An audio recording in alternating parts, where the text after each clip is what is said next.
Tere! Mina olen Heldur ja ma olen lingvistiline rets.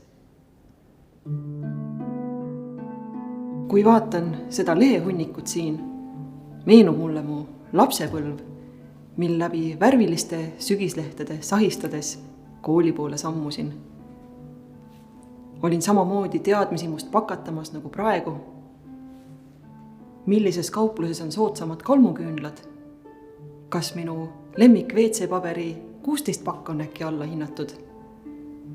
Või on ehk mõni kodumasin, mida ma ei teadnud, et mul vajagi võib minna, aga selle hinnaga võtaks küll. Ja sarnaselt värvilistele sügislehtedele ei ole ka nende kliendilehtede puhul teada, millise nii-öelda puu otsast nad siia postkastidesse maandunud on. Nende nimetus on küll otsepost, aga otsest kontakti mul nende toojaga kunagi pole olnud. Kui olengi sattunud peale sellele haruldasele hetkele, mil postiljon hommiku hämaruses trükisoojasid, reklaamlehti, postkasti poetab, jõuan vaid hõigata ainult tellitud post palun, kui juba ongi ta silmapiiri taha kadunud. Ohoo! Termokummikute allahindlus. Ükskord Kääpo jões kahlates hakkasid mu matkasaapad vett läbi laskma. Ja kuigi see valmistas mulle teatavat ebamugavust, tundsin ka samas, et kes olen mina, takistamaks midagi nii ürgset, nagu seda on vee voolamine läbi minu jalanõu. Õhtul tundsin ennast natukene lohusena ja ka veidi pettununa, saime kätte vist. et ehtsa 21. sajandi inimesena on minust kadumas side selle iidse, paljajalu silkava soome-ugrilasega ja tundsin, et käes on aeg, mil pean ostma omale kvaliteetsed vettpidavad jalanõud.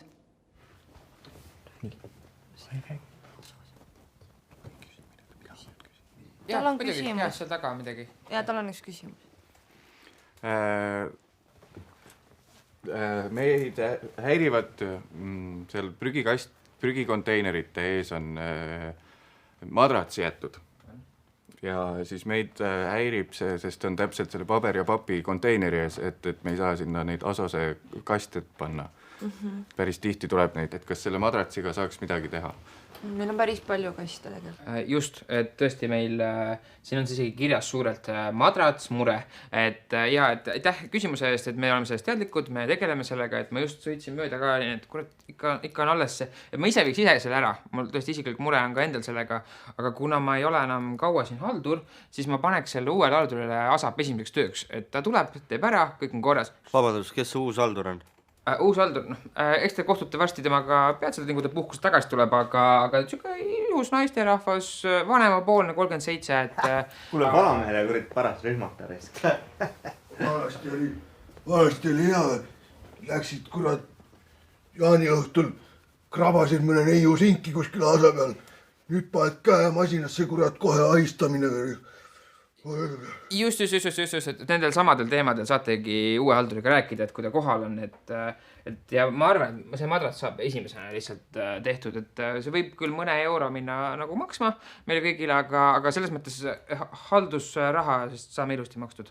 Oota, aga mis mõttes ühistu rahadest maksame selle, sest et keegi konkreetselt on meie hulgast selle madratsi sinna viinud ja koos maksta see ei ole õiglane lihtsalt, et näiteks vaatame ma ei tea, Williamsi kindlasti ole saanud, sest et see madrats oli ju suur, standard suuruses madrats oli. Ega mul sul sahtlis on magana. Mul on tavaline madrats 2 meetrit pikk ja 160 laine. Aga kas see oli sinu madrats või? Ei ole, Oota, lahendame selle olukorra ära. Et võtame selle äpi, vaata, see Prügi 24 äpp, kus me igaüks saame, eks ole, prügi kaardistada üle maailma, et kus on mingit metalli, kus on madratsid, on ju. Ja siis kaardistame ära, et see madrats on selle prügikasti kõrval.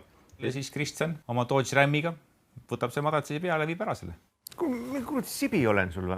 võta omal mingi City Bolt või midagi, pea ise kui tahad. kurat, ära mängi pentanki mu peale. Normed, et jaa, neiu. mul tegelikult siit nagu jätkuküsimus tekkis kohe, et no meie musiga, eks ole, noh, me tegelikult ju enamus ajast pole üldse kodus, me oleme kogu aeg välismaal kuskil, noh. Oleme märganud, jah. Et tegelikult ma ei saa üldse aru, miks meie näiteks peaksime maksma mingisuguse prügivedu, mingisuguse lisa, mingisuguse asja eest, mis meid tegelikult ju ei puuduta, kui me ei tekita prügi. Ja sellega seostuvalt mul nagu tuli tegelikult selline, noh, päris kaval mõte, et tegelikult ei ole ju üldsegi keeruline teha üks viral post. See oleks kiire, mis see on? droonivideo. Jaa. On pult ja see droon on olemas. Ja me saaks panna mingid hashtagid alla, me saaks panna hashtag keskkond, hashtag sustainable lifestyle, hashtag no mattress left behind. Ma arvan, et see töötaks väga hästi.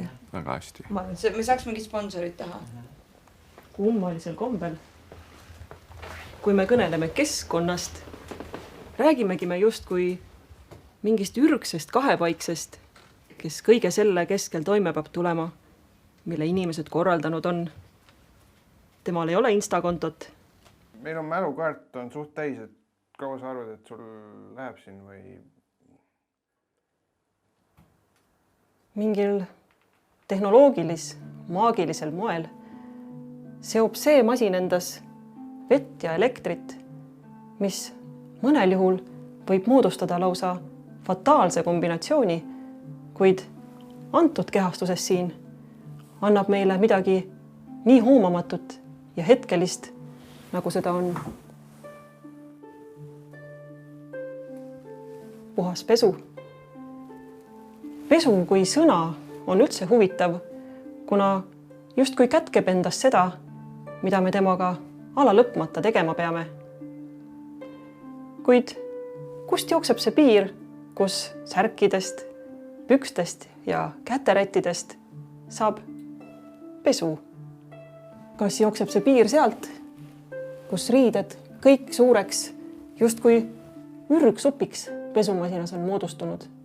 Või jookseb see piir sealt, kus riided kuivavad nööril, sest me ju ütleme, pesu kuivab nööril.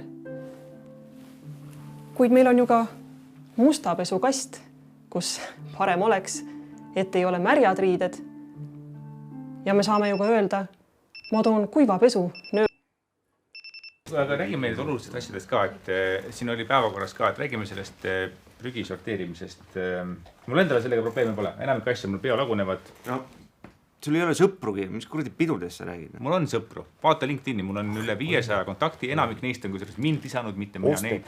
Me omal ajal sõime kõik prügi ka ära, midagi ei jäänud alles.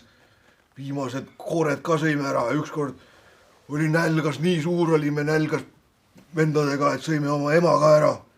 Või võin valesti mäleta, ka mälu on nagu ta on mul vana inimesel praegu. Okei. Kas ma siis panen meil sellele uuele haldurile ka töösse selle, et peaks prügikonteinereid vaatama ringi siin natuke selle teemaga? Aga mida üldsegi pidada prügiks? Kartulikoored võivad meie jaoks olla jäätmed, aga muistse eestlase jaoks on need alati olnud ju väetis või isegi hõrkroog. Ja kas banaanikoor ei ole üldsegi banaanipakend? Ikkagi, teeme selle sammu ära ja hakkame nüüd siis prügi sorteerima, eks ole, kõik koos. Kuule, kõik ei ole sinusugused, sina sorteerid oma need kuradi need soolase kuradi mango, need soolased mangad, need on avokaadod. Mida iganes, need kivid topid ka kuhugi eraldi mingi kasti, no keegi viitsid tegeleda siukse asjaga. Kuule, Andres, kas sina olid tookord see vend, kes nii-öelda tahtsid tulid trepist alla selle madratsiga, nuti madratsiga, mida sa tahtsid mulle maha müüa või öelda siis? Kurat, ma räägin. Me kõlab vähe usutavalt, sest mul on praegu selle biotiga nii palju tööd, et mul poleks aega mingit madratsit tassida. Ma vaatan, mul on sammu lugejas peaks kirjas olema, aga seal ei ole midagi kirjas selle kohta. Ja samas, kui nüüd meie majal on mingi probleem sellest, et madratsit kuskile panna pole, siis aga paneme siis juba lisaks pakendikonteinerile ja paperikonteinerile ka madratsikonteineri. See asi on tahe, asi lahendatud. Tundub loogiline. Mul jättis kohvitass paberile töölaual ringikujulise jälje. see sümboliseeris omamoodi puu eluringi, sest paber on ju teatavasti tehtud puust ja puu eluiga mõõdetakse ju ometi ringides. Määrdunud paberit aga paberiprügisse vist panna ei tohi, kuid kui paber on tehtud puust, kas ei ole ta siis hoopis biolagunev? Kus mu püss on? Kus mu püss on? Rahu. Ühistu koosolekule praegu, ühistu koosolekule.